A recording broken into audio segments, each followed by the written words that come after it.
मुत्तहिदा के रुकन कौमी असम्बली आसिफ हसनैन को रेंजर्स ने गिरफ्तार कर लिया।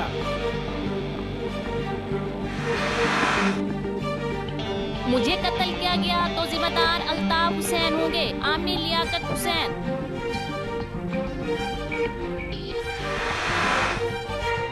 पाकिस्तान अपनी सरजमीन किसी के खिलाफ इस्तेमाल नहीं होने देगा, एजाज चौधरी।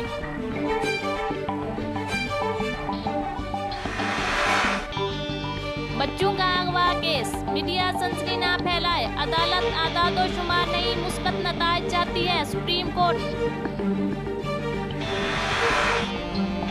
सांस मिलने तक चैन से नहीं बैठेंगे, पाकिस्तान को गालियां देने वालों को बेनकाब करना होगा, ताहिरुल कादरी। कानून के तहत मेयर को इख्तियारात देंगे, मुराद अली शाह।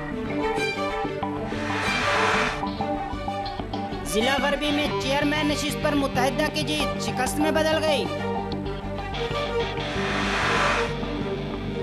एमक्यूएम के 38 कारकुनान एक रोजा रिमांड पर पुलिस के हवाले।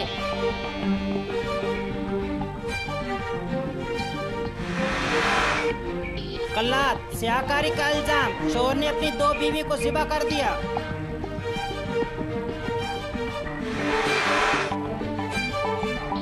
पाकिस्तान सहराए अरब में काली आंधी की मेजबानी के